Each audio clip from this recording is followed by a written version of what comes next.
يا الله الله يا الله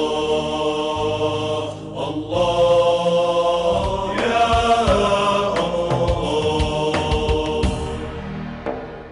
بسم الله الرحمن الرحيم. الحمد لله على جميع المحامد على جميع النعم، وأجلها وأفضلها نعمة الإيمان والإسلام، والصلاة والسلام على النعمة المهداة والمنحة المسداة سيدنا محمد سيد الأنام، وعلى آله وصحبه البررة الكرام، ومن تبعهم بإحسان إلى أن يرث الله الأرض ومن عليها ذو الجلال والإكرام. وبعد، أيها المشاهدون الكرام، السلام عليكم ورحمة الله تعالى وبركاته. أعوذ بالله من الشيطان الرجيم. إن الذين كفروا بآياتنا سوف نصليهم نارا كلما نضجت جلودهم بدلناهم جلودا غيرها ليذوقوا العذاب إن الله كان عزيزا حكيما.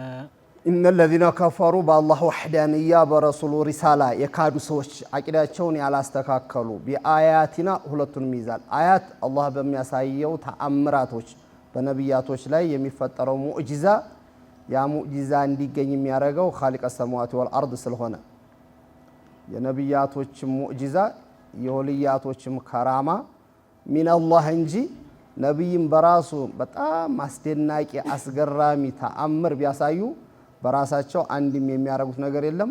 ከዛሊከ የነብይ ተከታዮች አቂደተን ሷሂሃ ይዘው የነብይ ተከታይ የሆኑትም ሰዎች ኸርቀል አዳ ያሳያሉ።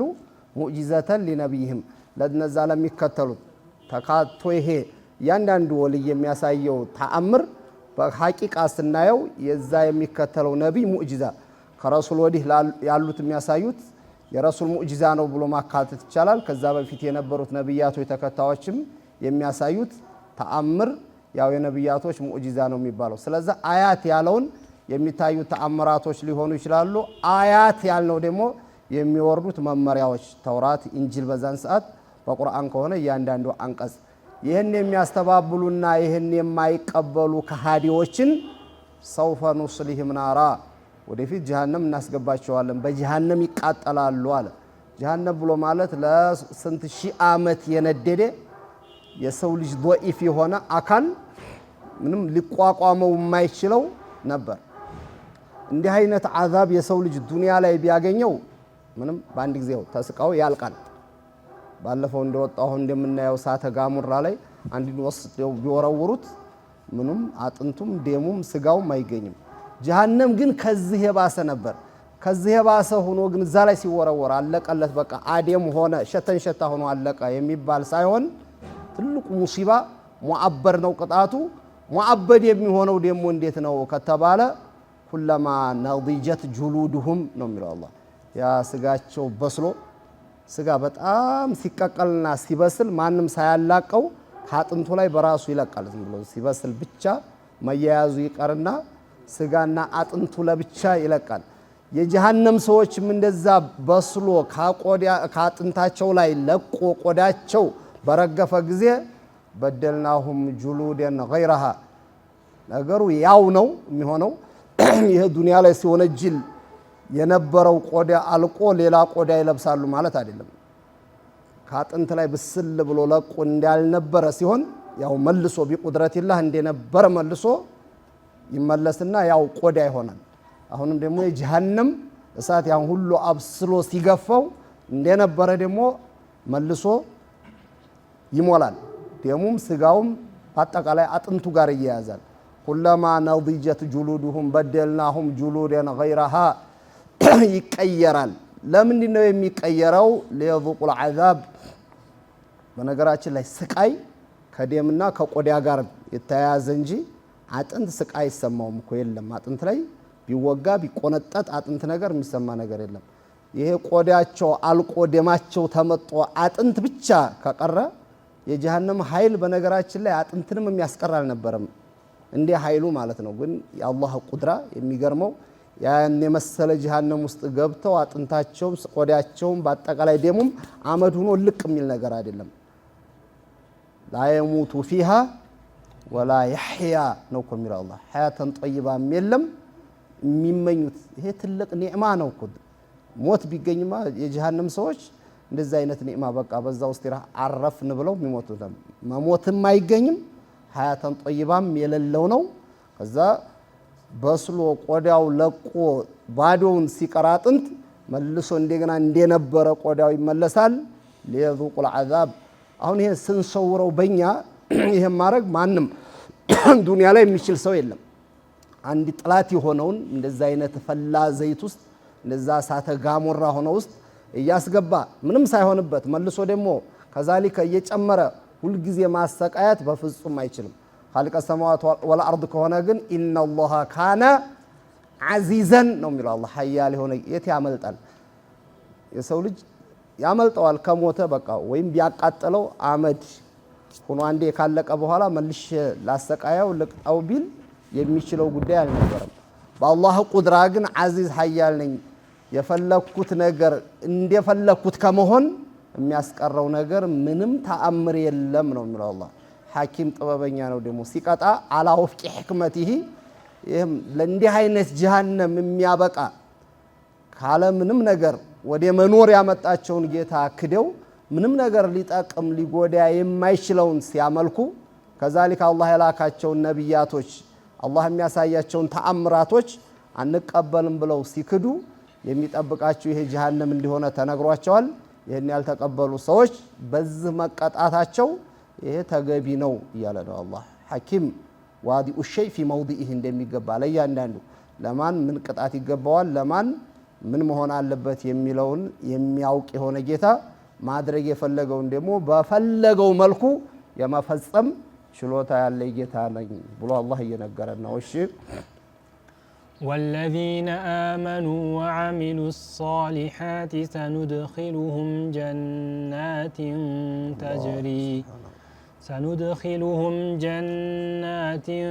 تجري من تحتها الأنهار خالدين فيها أبدا لهم فيها أزواج مطهرة وندخلهم ظلا ظليلا. እንግዲህ የሁለቱም ወደፊት ቀጠሮ ነው። إن الذين كفروا بآياتنا سوف نصلهم نارا ወደፊት የሚጠብቃቸው ጀሃነም ነው። ጀሃነም ደግሞ መቋረጥ የሌለበት እንደዚህ አይነት ስቃይ ሁሉ ጊዜ ያለበት መሆኑን ከተናገረ በኋላ በአላህ ወህዳንያ والذين آمنوا بآياتنا አላህ በሚያሳየው ተአምር በነብያቱ ሙዕጂዛ በወልያቶች ወልይነት አላህ ባወረደው መመሪያ ያመኑ ማመኑ ብቻ ሳይሆን ወአሚሉ ሷሊሃቲ ሁለት ነገር ነው የታዘዘው። አንደኛ ማመን አቂዳ መሰረት ነው። መሰረት የሌለው ነገር ምንም ሊሆን ስለማይችል ማለት ነው። አንድ ደግሞ ህንጻ ለአገልግሎት የሚፈልግ ሰው አሳምሮ መሰረቱን ብቻ ሰርቶ ወደ ላይ አልገነባም ካለ መሰረቱ ብቻ መሰራቱ በቂ ነው ሊባል አይችልም። ለአገልግሎት እንዲውል የሚፈለገው ነገር ሁሉ በሚፈለገው መልኩ መሰራት አለበት። ኢማኑ ተዓላ አመለ ሷሊህ ደረጃ ያለውም በነገራችን ላይ ያው መሰረት ካወጣ ቢሸጠው እንኳን ያዋጣል። ማንም ቀላል ነገር አይደለም አስሉ ስላለው ማለት ነው። ግን መሰረቱ ሳይኖር ወደ ላይ ያለውን አወጣለሁ ቢል ሌላ አደጋ ያመጣል እንጂ ለምንም አገልግሎት ሊውል አይችልም። ኢማኑ ኑሮት አመለን ሷሊህ አለመኖሩ ሊያስቀጣው ይችላል፣ ሊማር ይችላል። መሰረት አለው ዋናው ነው። መሰረቱን አውጥቶ ግን አመለን ሷሊህ ከሌለው ያው ሌላ ችግር አለው ማለት ነው። ከነ መሰረቱ እስከ መጨረሻው ገንባ ተብሎ ኮንትራት የወሰደ ሰው መሰረቱን ብቻ ደህና አርጎ አውጥቶ ያንኛውን ትቼዋለሁ ዋናውን እኮ ሰርቻለሁ ቢል እንዴት በተባለው ጊዜ እንደሚፈለገው አልሰራህም ተብሎ መጠየቁ ምንም የማይቀር ጉዳይ ነው። ስለዚህ ወለዚነ አመኑ አምነው ወአሚሉ ሷሊሃት አመለን ሷሊህ መንያቱን መከልከል ያዘዘውን አላህ መፈጸም አመለን ሷሊህ ሶላቱ፣ ሐጁ፣ ዘካው፣ ዚክሩ ሌላ ሁሉ አመለን ሷሊህ ይባላል። እነዚህን ሰኑድኺሉሁም ጀናቲን ጀነቶች ጀምኡ ጀነቲን ጀናት የጀነት አትክልቶች አሉ። ያው ጀነት እንዲያጠቃላይ ስሙ ሆኖ ጀነት የተለያዩ ቢኖሩም ደረጃው ማለት ነው። ተጅሪ ሚን ተሕቲሃ ሚን ተሕቲ አሽጃሪሃ ወቁሱሪሃ አልአንሃሩል አርባ አንሃር ብሎ ጠራቸው አላህ። የሚገርም ማሩ ዱንያ ላይ እንደምናየው እንደ ዱንያ ማር ከንብ የሚገኝ በተወሰነ ዕቃ የሚቀመጥ ሳይሆን ወንዝ የሆነ ከዛሊከ ኸምሩ እንደ ዱንያ ኸምር ራስ የሚመታ የሚያስጠላ ሳይሆን ያም የወንዝ የሆነ የወተቱም ከዛሊከ የዋሁም ከዛሊከ ይሄ ሁሉ ኒዕማ ደግሞ ተሟልቶ ኻሊዲነ ፊሃ አበዳ መቋረጫ በሌለው ሁል ጊዜ ጀነት ይኖራሉ። እነዛ አምነው ኸይርን የሰሩ ሰዎች። ይሄ ብቻ አይደለም እንግዲህ ሁሉም የሚበላው የሚጠጣው ምንም የሚያሳስብ ነገር የለም። ከማር ጣፋጭ ሆነ የለም፣ ከወተት ጣፋጭ ሆነ የለም። ይህም በወንዝ መልክ ከሆነ በኋላ የሰው ልጅ ከበላ ከጠጣ ሁሉ ነገር ከተመቻቸለት በኋላ ምን ያስፈልገዋል? ዱንያ ላይ እንኳን እዚች አጭር ህይወትና በቀላሉ ትንሽ ደስታ የምትባለው ላይ አዝዋጅ ያስፈልጋል። ለሁም ፊሃ እነ አምነው ጀነት የገቡት ሰዎች በጀነት ውስጥ አዝዋጅ አላቸው፣ ሚስቶችም አሏቸው ይላል አላህ። ሚስቶች ሲባል ደግሞ ሚስቶች ጥሩ ከመሆናቸው ጋር ዱንያ ላይ የተለያየ ከነሱ ጋር ትንሽ ቅር የሚያስብል ነገር አለ። በንጽህናው ሐይድ የሚባል አለ፣ የመውለድ ደም የሚባል ነገር አለ፣ የተለያዩ ነገራቶች እነዛ አሉና ሁለተኛ ያልሆነ ባህሪ አለ። ለሁም ፊሃ አዝዋጁ ሙጠሃራ ሚን ኩሊል ቃዚራት ዱንያ ላይ ከሚታየው ቆሻሻ ከተባለ ነገር ሁሉ የጸዱ የሆኑ ዛሬ እንዲህ ሁኛለሁ፣ ዛሬ እንዲህ ነኝ፣ ዛሬ ደግሞ ምን ሰራህ፣ የት ዋልክ፣ ማናናገርክ፣ ምን ለበስክ፣ ምን በላህ የማይሉ ሙጠሃር የሆኑ ዛሂረን ወባጢንን ይሄ የውስጡም አስቸጋሪ የተባለውን ባህሪ ይወለወሉና ይጸዳሉ። ከዛሊከ የዛሂሩም የሚታየውም ምንም ዱንያ ላይ ቀልብን ሊሰብር የሚችል ነገር ሁሉ የሌለባቸው ሚስቶችም በጀነት ውስጥ ይኖራሉ ነው የሚለው ኻሊቀ ሰማዋት ወልአርድ።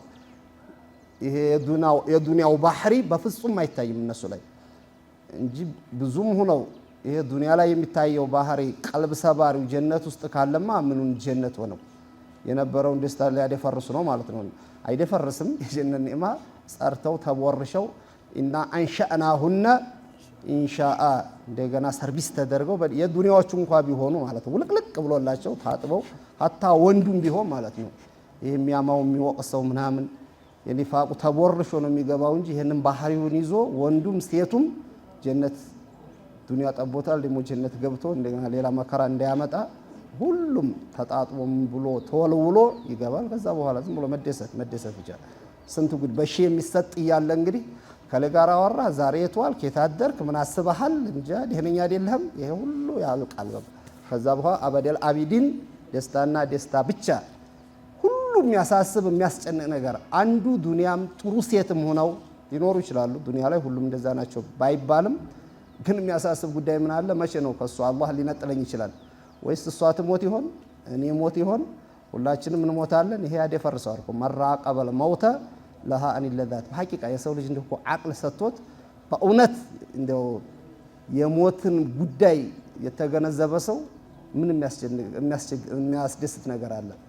ቤቱ ተሟልቶ ልጆቹ ተሟልተው ሚስቶቹ ተሟልተው ይሄ ለሃዚሙል ለዛት የሚባል ሞት ገና ሳይመጣ የሚያስፈራ እንኳን መጥቶ ደምቆ የነበረውን ግቢ አንዱን ጭር ያደርገዋል። ከዛ እንዳልነበረ አባትንም እናትንም አስቶ የቲም ብሎ ያሳድጋቸዋል ልጆቹን።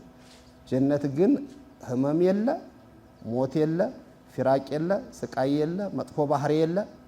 ያ አላህ ወኑድኺሉሁም ዚለን ዘሊላ የሆነ ዚለን ዘሊል ብሎ ማለት ደግሞ ደስተኛ ማለት ቅዝቃዜው የማያስቸግር የሆነ የውሙን አይወም ለይሉን አልየል ይባላል። ያማረ ለይል ነው ያማረ ቀን ለመባል ዚለን ዘሊላ ብሎ ያከረው ምንድነው? ፀሐይ የለችም፣ የሚያስተቃይ ሐሩር የለውም። ፀሐይ የለም ሲባል ደግሞ ፀሐይ ማትወጣበት ዝም ብሎ ቦታ ቁጭ ሲባልም ብርድ ያላል ይቀዘቅዛል አይደለም? የሆነ ደስ አይልም እኮ ትንሽ ፀሐይ ከሌለው ምናምን። እንዲህ አይነት ፀሐይ ሳይኖረው ቀርቶ ቅዝቃዜ የሚያመጣ ፀሐይ መታ የምትተኩስበት ጥላ ሳይሆን ያማረና ደስታ ያለው ብርድም የማይጎዳ ሙቀትም የሌለበት የሁል ጊዜ ጥላም አላቸው ጀነት ውስጥ ነው የሚለው አላህ። ዚለን ወሊላ አስጠላይ የሆነ ብዙዎቹ ሙፈሲሮች ፀሐይ መታ ማትነስኸው ይላሉ። ግን ዚለን ወሊል ብሎ ያከደበት አላህ ደስታ ያለበት የተሞላ ለዛኢዝ ያለው ማለት እንደዚህ ቀዝቃዛ ቦታ ስንገባ የማይሰማ ቅዝቃዜ ፀሐይ የማይወጣበት ቤት ፀሐይ የማይወጣበት ቦታ በአብዛኛው ጥላው ጥሩ ቢሆንም ራሱ ጥላ ብቻ መሆኑ የራሱ ችግር ይፈጥረዋል። የጀነት ግን እንዲህ አይነት የሌለበት ሙቀትም የሌለበት በፀሐይ ሙቀትም መሰቃየት የለም ጥላም ሆኖ ደግሞ በብርድ ፀሐይ የማይወጣበት ሆኖ መቸገር የሌለበትም ህይወት አላቸው እዛው ይኖራሉ ይለናል። እሺ إن الله يأمركم أن تؤدوا الأمانات إلى أهلها وإذا حكمتم بين الناس أن تحكموا بالعدل إن الله نعم ما يعظكم به إن الله كان سميعا بصيرا خلق السماوات والأرض እንዳጠቃላይ ሲያዘድ ምን ይለናል? ኢነላህ ሱብሓነሁ ወተዓላ የእሙሩኩም አን ቱአዱል አማናቲ ኢላ አህሊሃ አማናን በአግባቡ እንድትወጡ አዛችኋለሁ ይላል። የአላህ አማና ሚን ጀዋሚዕል ከሊም ናት ይቺ አያትና አማናን ተወጡ ለናንተ የተሰጣችሁን አደራ በአግባቡ እንዳግባብነቱ ልታውሉ አላህ ያዛችኋል ይለናል። አንደኛ አማናው የአላህ አማና ነው። ኢና አረድናል አማነተ እንዳለን ማእሙራቱን መፈጸም መንህያቱን መከልከል አላህ እመኑ ባለብን አቂዳችንን መጠበቅ ያ አንዱ አማና ነው። ሁለተኛ አማና የሚባለው ደግሞ ምን አለ? ለኛ የሰጠን የአይን አማና አለ፣ የጆሮ አማና አለ፣ የእግር አማና አለ። እያንዳንዱን አካላት በአግባቡ አላህ ለፈለገው አውሎ ያንን በአግባቡ መጠቀም አማና። የሚስት አማና አለ፣ የልጆች አማና አለ። ኩልኩም ራኢን ወኩልኩም መስኡሉን አን ረኢየቲህ እንዳለ ያን አማና ልጆችን በአግባቡ አሳድጎ ለጥሩ ነገር ማብቃት ይሄ አማና ነው። ሶስተኛ አማና ሰዎች የሚያስቀምጡብን ንብረት ሊኖር ይችላል። ሰዎች የሚያስቀምጡበት ታማኝ ነው ብሎ ሚስጥር ሊኖር ይችላል። ያ ሚስጥር መጠበቅ፣ ያስቀመጡትን ንብረት ለዛው ላስቀመጠው ሰው መመለስ ይሄ ምን ይባላል? አማና ይባላል። በነገራችን ላይ ኢነላህ የእሙሩኩም አን ቱአዱል አማናቲ ኢላ አህሊሃ ያለው አያት ሰበበ ንዙሉ ኻስም ቢሆን ሰበበ ንዙሉ ኻስ ሆነ ማለት ማዕናው ሁሉ ጊዜ ኻስ ይሆናል ማለት አይደለም። በኻስነቱ የሚቀጥልም አለ። ግን በአብዛኛው ሰበበ ንዙሉ ኻስ ቢሆንም ማዕናው ኡሙም ይኖረዋል። ይሄ አያት እንዴት ወረደ ከተባለ ረሱል አለይሂ ሰላቱ ወሰላም ፈትሁ መካ ተከስቶ በፈቱ መካ ጊዜና መካ እንደገቡ መካን ዘግቶ በዛን ሰዓት ቁልፉን የያዙት ዑስማን ኢብኑ ጦልሃ የሚባል ሰው ስለነበረ የካዕባን በር ቆለፈና ከላይ ጣራው ላይ ወጥቶ ቁጭ አለ። ከዛ ቁልፉ የት ነው ሲባል ዑስማን ኢብኑ ጦልሃ ነው የያዘው ተባለ። ዑስማን ኢብኑ ጦልሃ አምጣ ረሱል ካዕባ ውስጥ ገብተው መስገድ ይፈልጋሉ ስጠን ሲባል በጭራሽ አልሰጥም ረሱል መሆኑን ባቅ ኑሮማ አምንበት ነበረ። የማን እያያቸው አላመነባቸው የማን ነው ረሱል አልሰጥም ማለት። ከዛ ቢባል እምቢ አለ። አሊ ኢብኑ አቢ ጧሊብ ሄዱና እጁን ጠምዝዘው ቀሙት፣ ቁልፉም ማለት ነው። ቀሙ አመጡና ከፈቱ። ረሱል ገቡ፣ ሰገዱ።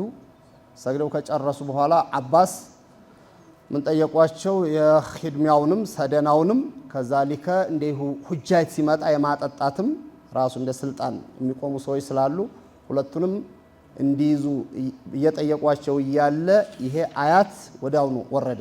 ኢነላህ የእሙሩኩም አን ቱአዱል አማናቲ ኢላ አህሊሃ የሚለው አያት ሲወርድ ረሱል አለይሂ ሰላቱ ወሰላም አልይን ጠሩና በልህን ለዑስማን ኢብኑ ጦልሃ ውሰድና ይሄን ቁልፍ ስጠው ከዛም ይቅርታ ጠይቀው አሏቸው። ከዛ ረሱል እንትና አሊ ኢብኑ አቢ ጧሊብ ወሰዱና ይሄን ቁልፍ ለምነው እባክህ ይቅርታ አድርግልን ቁልፉንም እንካ ላንተ ብለው ሲሰጧቸው ምናሉ? ቅድም እንደዛ አስገድደህ እጄን ጠምዝዘህ ወስደህ ነበር፣ በአሁኑ ደግሞ እንደገና ይቅርታ ትጠይቀኛለህ ምንድነው ሲላቸው፣ አይ አያት ወርዷል አንተ ጋር አሏቸው። ከዛ ወደ ረሱል ሲወስዷቸው ይሄ አያት ተቀራላቸው ወይም አልይ ናቸው ራሱ የቀሩላቸው ይባላል።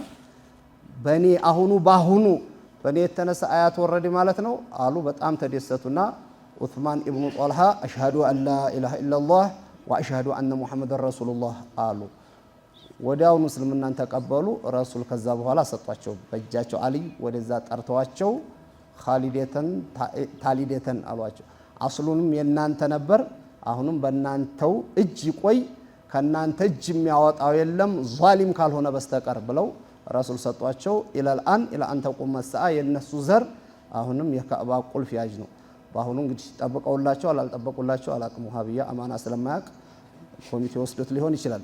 አላኩል ያህል ዑለማዎቹ እንዳሉት ግን የረሱሉ ዱዓ አስሉም የናንተው ነው፣ ቀጣይም ኢላ የውሚል ቂያማ የናንተ ነው፣ ዛሊም ከሆነ በስተቀር ከናንተ እጅ አይወጣም ብለው ያን ቁልፍ ሰጧቸው። ሰበበ ኑዙሉ ይሄ ይሁንና ግን አያቱ አጠቃላይ አማነተን ዲንያ ወአማነተን ዱንያውያ ማንኛውንም አማና እንድታደርሱ አላህ ያዛችኋል።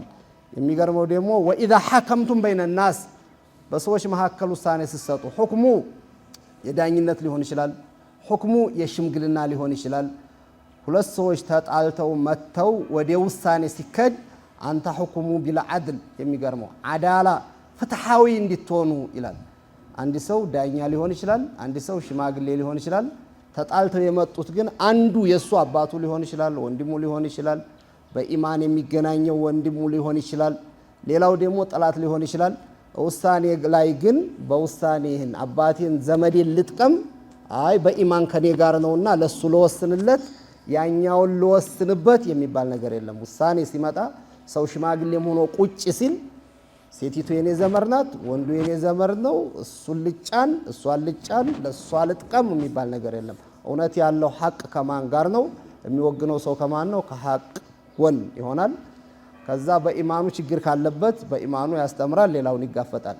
የግል ደግሞ ጥላቻ ካለበት የግሉን ጥላቻ በግል እንደሌላ ይጋፈጣል እንጂ ሁለተኛ በአባቱም ላይ ይሁን በወንድሙ በዘመዱ ላይ ወስኖ ያ ውሳኔው የሚጎዳው ከሆነ ዙሮ ገንዘብ ማገዝ ከሆነ ገንዘብ ያግዛል እንጂ ውሳኔን በማዛባት ሰውን መጥቀም እንደ ኢስላም አይችልም። የሚገርመው ፍትሐዊ ማለት ኢስላምን ተከትሎ የሚሄድ ሰው እውነተኛ ከሆነ ወኢዛ ሐከምቱም በይነ ናስ አን ተሕኩሙ ቢልዓድል አላህ ያዛችኋል።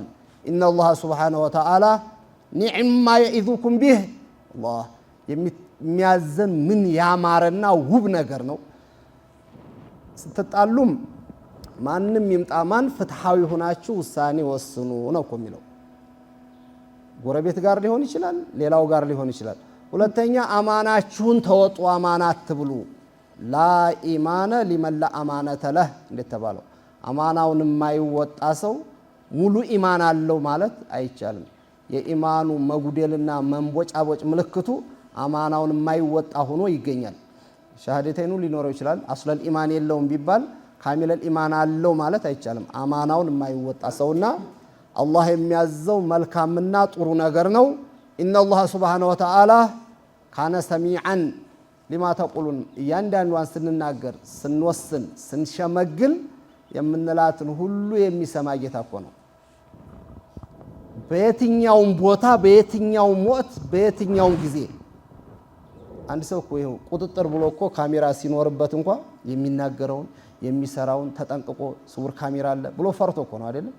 ኸልቀ ሰማዋት ወልአርድ ግን ጨለማ ይሁን ሰዎች ይወቁብን ይግባቸው አይግባቸው የምትሰሩትን እማይ የምትናገሩትን የምሰማ ጌታ ነኝ። የውመል ቂያማ በእያንዳንዱ በተናገራችሁት በሰራችሁት ተጠያቂዎች ናችሁ።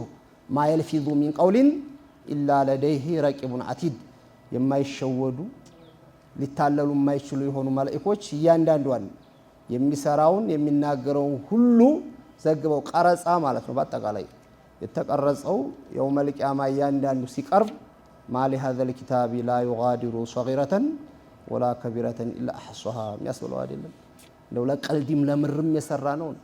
ትንሿንም ትልቋንም ሰብስቦ የሚይዝ መጽሐፍ ምን አይነት ጉር ነው የሚለው የውመል ቂያማ የሰው ልጅ ለዛ ነው። እሺ يا أيها الذين آمنوا أطيعوا الله وأطيعوا الرسول وأولي الأمر منكم فإن تنازعتم في شيء فردوه إلى الله والرسول إن كنتم تؤمنون بالله إن كنتم تؤمنون بالله واليوم الآخر ذلك خير وأحسن تأويلا አሁን እንግዲህ የመጀመሪያው ወኢዛ ሐከምቱም በይነ الناس አን ተሕኩሙ ቢልዓድል መሪዎች ስትሆኑ ፍትሃዊ ሁኑ ብሎ ስለ መሪዎች ተናገረ።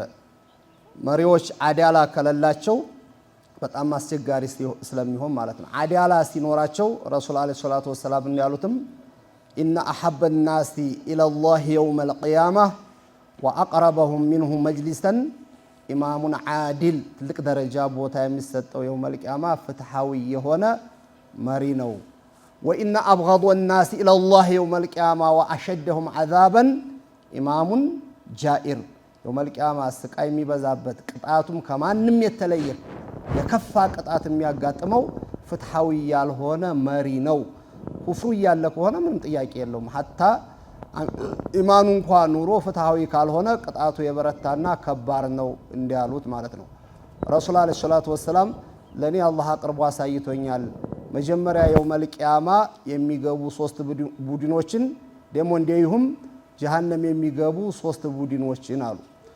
የውመል ቂያማ ከሶስቶቹ የመጀመሪያ በደስታ የሚገቡና ማናቸው ከኔ ኡመቶች ከተባለ ብለው አሸሂድ አንዱ ለዲነል ኢስላም ሲል ደሙን አፍሶ አጥንቱን ከስክሶ የሞተ ሹሃዳዎች፣ ሁለተኛ ወዓብዱ መምሉኩን ለም የሽገልሁ ሪቁ ዱንያ አን ጧአቲ ረቢህ በሁለተኛ ደረጃ የሰው ልጅ ተገዥ ሆኖ ባሪያ ሆኖ የሰው ባሪያ መሆኑ ግን አላህን ከመገዛት በሱ ላይ ያለበትን የአላህን ሐቅ ከማድረስ ወደ ኋላ ያላስባለው ባሪያ የዚህኛውንም የዱንያውንም ተወጥቷል የሰውየውን የአላህንም ያዘዘውን ተወጥቷልና በሁለተኛ ደረጃ ይህ ነው አሉ። ሶስተኛ ጀነት የሚገቡት በክብር ወፈቂሩ ሙተዓፊፉን ዙዕያል ደሃ ነው፣ ብዙ ቤተሰብ አለው፣ ይጨናነቃል። ግን ተጨናነኩ ብሎ ለሐራም ሳይጋለጥ ዓፊፍ ሆኖ ሸሪዓተል ኢስላሚያ በሚያዘውና በሚያዘው ብቻ እንጂ ሳያጭበረብር በትክክል ድህነቱን ይዞ በትክክል እየሰራ ቤተሰቡን የሚያሳድግ ድሃ ይህም የውመል ቂያማ ጀነት ከሚገቡት ናቸው አሉ። የውመል ቂያማ ግን ደግሞ እንዲሁም መጀመሪያ ጀሃነም ከሚገቡት ሰዎች ማን ነው ከተባለ አንዱ ፈአሚሩ ሙሰለጥ አሉት። ጀሃነም የመጀመሪያ ከሚገቡት መሪ ሆኖ ለሰዎች ስቃይ የሚያበዛ አሚሩ ሙሰለጥ ሰለጠሁ አላህ ስራው ሁሉ ጊዜ ማሰቃየት፣ ማስለቀስ፣ ማስቸገር ብቻ የሆነ ሁለተኛ ወዙ ሰርወት ሚማሊን ላ ዩአዲ ሐቅ አላህ ሚማሊህ አላህ ሀብት ሰጥቶታል። አላህ የሰጠውን ሀብት ግን አላህ ባዘዘው መልኩ የማያውል ሐጁን የማያረግም፣ ዘካም አይሰጥም፣ ለድሃዎችም አይሰድቅም፣ ዝም ብሎ ብቻ አከማይቶ ሰብስቦ ይዞ ይሞታል። ሶስተኛው ወፈቂሩን ፈኹር የድሃ ጉረኛ ድህነቱንም ይዞ ጉረኛ ለሀብታምም አልተፈቀደም። ደግሞ የድሃ ኩሩ ደግሞ የበለጠ የሚያስጠላ እኮ ነው። እንደዛም ድሃም ሆኖ ድህነቱን ይዞ በዛ ላይ ጉራው እንዲህ እነዚህ 3 ሰዎች የጀሃነም ናቸው ብለው እንደተናገሩት ኢማሙ አህመድ በዘገቡት ሁለተኛ ተከታውስ ምን መሆን አለበት የሚለው ያ አዩሃ الذين آمنوا اطيعوا الله አላህን ታዘዙ ወአጢኡ الرسول كذلك ረሱሉን ታዘዙ አለ። ረሱልንም አለይሂ ሰላቱ ወሰላም መታዘዝ ያው ጧአቱላህ ስለሚሆን በሶስተኛ ወኡሊል አምሪ ሚንኩም كذلك ከናንተ ውስጥ መሪ የሆኑትን መሪ ሆነው ፍትሃዊ ሆነው የሚያዙት ፊ ጧአቲላህ ከሆነ የመሪዎቻችሁን ወኡሊል አምሪ ብሎ ግን ኻሊቀ ሰማዋት ወልአርድ አለ ሚንኩም አይን ሚነል ሙስሊሚን ከናንተ ውስጥ ፍትሃዊ የሆኑን መሪዎች ከኛም ውስጥ ሆነው ፍትሃዊ ካልሆኑ የሚያዙት ፊ ጧአቲላህ ካልሆነ ለማእሲያ ከሆነ እነሱንም መታዘዝ በፍጹም አይቻልም ማለት ነው። ፈኢን ተናዘእቱም ፊ ሸይን ከመሪዎቻችሁ ጋር በሆነ ነገር ልዩነት ቢፈጠር መሪው ሌላ ቢል ተከታው ሌላ ቢል ወይም እኛ እርስ በርሳችን ላይ አንድ መሳኢል የሆነ ነገር ጭቅጭቅ የሚያስነሳ ከሆነ ፈሩዱሁ ኢለላሂ ወረሱሊ ወደ ቁርአንና ወደ ረሱል ሐዲስ መልሱት ማለት ቁርአን ላይ የሱ ይሄ ነገር በነስ ከተነገረ በቁርአን ምንም ጭቅጭቅ አይነሳም። በሐዲስ ከተነገረ ምንም ጭቅጭቅ አይነሳም። ግን በቁርአንም በሐዲስም ሳይነገር ቀርቶ ይህ ነገር ምንድነው ሐላል ነው ሐራም ነው ከዛሊከ የተለያየ ነገር አህካም ከተነሳበት እሱን የሚመስል ከቁርአን ምን አለ ይባላል። ያ እሱን የሚመስለው ነገር አላህ ሐራም ነው ብሎ ከሆነ ይሄም በዛ ተቀይሶ ሐራም ነው ይባላል። ሐላል ነው ብሎ ከሆነ ሐላል ነው ይባላልና ይሄ መመሪያ አቀረበ። ዑለማኡል ፊቅህ እንዲያሉት እንግዲህ ደላኢሉል ፊቅህ አንድ ነገር ዕውቀት የሚያዘው ከነዚህ ነገሮች ናቸው። ቁርአን ሁሉንም አሳይቶናል ይላሉ። በተለይ ዑለማኡል ኡሱል እንደሚያስቀምጡት ያ አዩሃ الذين آمنوا اطيعوا الله ሲል እዚህ ላይ የተፈለገው ምንድነው? ጧዓቱላህ ቁርአንን መከተል ነው አሉ። አንድ ደላኢሉል ፊቅህ ከምንድነው የሚያዘው? ከነሱል ቁርአን። ሁለተኛ ወአጢኡ ረሱል ሲባል ሁለተኛው የፊቅሃችን ደላኢል መሰረቱ መነሻው ምንድነው? ሐዲስ ረሱል ነውና ወአጢኡ ረሱለ ሲል ምንን ይዟል? ሐዲስን ይዟል። ሁለቱ ደሊሎች ናቸው አሉ። ሶስተኛ ወኡሊል አምሪ ሚንኩም ሲል ደግሞ ኢጅማዕ ነው። ዑለማዎቹ የተስማሙበት ኢጅማዕ ኡማ ካለ ያም የደሊላችን መነሻ ነው አሉ። ሶስት ፈኢን ተናዘእቱም ፊ ሸይን ፈሩዱሁ ኢለላህ ሲል ቂያስ እዚህ ላይ ገብቷል አሉ። እነ ኢማሙ ሱዩጢ አልአሽባህ ወነዛኢር እንዳሉት አልአሽባህ ወነዛኢር ብሎ ማለት ከሱ ጋር ምን ይመስላል? የሱ ቢጤዎች መሳኢሎች ምን ተሰጥቷቸዋል? ሙባህ ናቸው፣ ሐራም ናቸው፣ ሐላል ናቸው፣ ከረሃ ነው ተብሎ ተቀምጦለታል። አልአሽባህ ወነዛኢር የሚባለው እንግዲህ አንድ መስአላ በነስ ካልመጣ እሱን የመሰለ በነስ ከተነገረን ጋር ቀይሰው ያስቀምጣሉ። እነዚህ ደላኢሉል ፊቅህ አንድ ነገር ሐራም ነው ሲባል እንደው ብድግ ብሎ ሐራም ነው ማለት፣ ሐላል ነው ሲባል ብድግ ብሎ ሐላል ነው፣ ቢድዓ ነው ሲባል ብድግ ብሎ ቢድዓ ነው፣ ሙባህ ነው ሲባል ሳይሆን እነዚህ ይታያሉ። ከቁርአን ጋር ይነጻጸራል፣ ከረሱል ሐዲስ ጋር ይነጻጸራል፣ ኢጅማኡል ኡማ አለ ኢጅማዕ ጋር ይታያል። ከዛ ቂያስ እነዚህ አራት ነገሮች አቅፈውት ከሆነ በአራቱ መነሻ አድርጎ አንድ ሰው አንድ ነገር ሁክም ያስቀምጣል። ስለዚህ ምን አለ? ኢን ኩንቱም ቱእሚኑነ ቢላሂ ወልየውሚል አኺር በአላህና በሞቶ መነሳት የምታምኑ ከሆነ ነገሩን ወደ ቁርአንና ወደ ሐዲስ መልሱት። ዛሊኩም ኸይሩን ይላል አላህ። ይሄ ወደ ቁርአንና ወደ ሐዲስ መመለሱ ሐለን ጥሩም እሱ ነው፣ አንድነትን የሚያመጣው ነገሩ ሐላል ነው ሐራም ነው ብሎ ዲንን ለመጠበቅም ይህ ነው ጥሩ። ወአህሰኑ ተእዊላ መጨረሻም በቂያማም ችግርም አይፈጥርባችሁ ይሄን የምታረጉ ከሆነ ነው ይላል።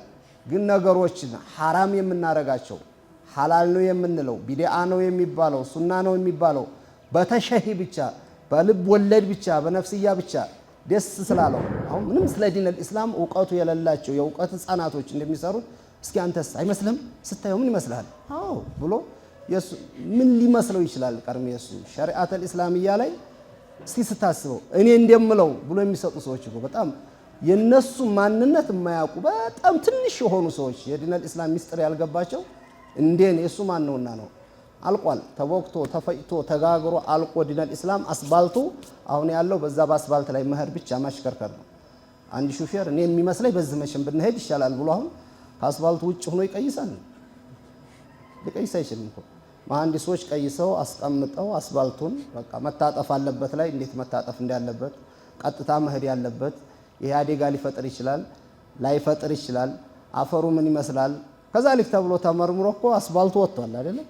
ሹፌር ከዛ በኋላ እንደ አቅሙ ቀስ እያለ የሚነዳም አፍጥኖ የሚነዳም ያን ተከትሎ መሄድ ካልሆነ በስተቀር አሁን እንደዛ አረ እንደውም ሹፌር መሆን የማይችለው ነው እንጂ ተሳፋሪው ነው እኮ አሁን ልመራ ያለው እንጂ ሹፌርማ እንደ ሆነ የማሽከርከር እንኳን ትንሽ ባህሪ ያለው እኮ ተሳፍሮ ለመሄድ እንኳን እጄን ያዙኝ የሚለው ብዱ ሁሉ እኔ ቀይሳለሁ።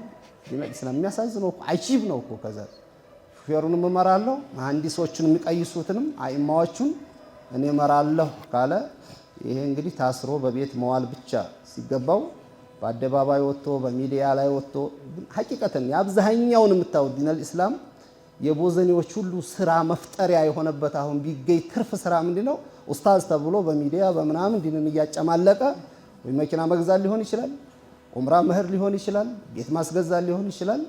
የቦዘኔዎች ስራ ማስገኛ አሁን በዲን መነገድ ይሄ ሆኗል። ትንሽ አንድ ሰው ያው ይወጣና ይለፋልፋል ምን ይላል ዲንን ያጨመላልቃል ከዛ ኡስታዝ በቃ ምንድነው ቤት ብገዛለው ተሳይ ኡስታዝ ምን ትላላችሁ ይላል ነግዶ አርሶ የማያገኘውን በዲነል ኢስላም ላይ ቀጥፎ ክብረት ከተገኘ ለታይነ መከራኮ ነው ዑለማዎችን ሰድቦ ክብረት የሚገኝበት ዲንን አጨማልቆ ክብረት የሚገኝበት ዋሽቶ ምን ብሎ በሚዲያ ብር የሚገኝበት ወቅት ላይ እኮ ነው ያለ ነው የሚገርመው ማለት ነው ስለዚህ ራሱ ይሄ የመነገጃ የመክበሪያ ጊዜ ስለሆነ ጠንቀቅ ብለን ዑለማዎቹ ምን አስቀምጠዋል ሐላል ሊሉ የሚችሉት እነማን ናቸው ሐራም ሊሉ የሚችሉት እነማን ናቸው ተውሂድ ነው ማለት ያለባቸው እነማን ናቸው ሽርክ ነው ማለት ያለባቸው እነማን ናቸው የሽርክን ማዕና የማያቅሰው ስለ ሽርክ ማስተማር አይገርምም የተውሂድ ትርጉሙ በራሱ ታሪፉን የማያቅሰው ስለ ተውሂድ ቢድዓ ማለት ምንነቱን ያላወቀ ስለ ቢድዓ ማስተማር መማሩ ከደቀቀለት በራሱ ትልቅ ነገር ነው ቋድስ ማስተማሩ ቀርቶ እና ይሄ አያት በአጠቃላይ አራቱን ማስቀምጧል ሐቂቃ ዑለማኡል ኡሱል እስቲንባጥ እንደሚያረጉበት ቁርአናችን አለ የረሱል አለይሂ ሰላቱ ወሰለም ሐዲስ ከዛ ኢጅማ አራተኛው ምን አለ ቂያስ ከዚህ ውጭ የተለያዩ አሉን ቢሉ ማለት በሰማነው ምን ሰራ አላህ ያርገን አቂዳችንም አላህ ይጠብቅልን ትልልቆቹን ተከትለን እንሄድ አላህ ያድርገን ዲን እስላም ብዙ አካቢሮች ያሉት ናቸው አኢመተ አልአርባ አንድ ብንወስድ ከዛ ወዲህ ሙሐዲሶቹን በሐዲሱም በቁርአን በፊቅሁ በተለያዩ ያሉትን ስለዚህ እነዛኑ ተከትለን አላህ ነጃ ምንወጣ አላህ ያድርገን ወሰላሙ አለይኩም ወራህመቱላሂ ተዓላ ወበረካቱ يا الله الله يا الله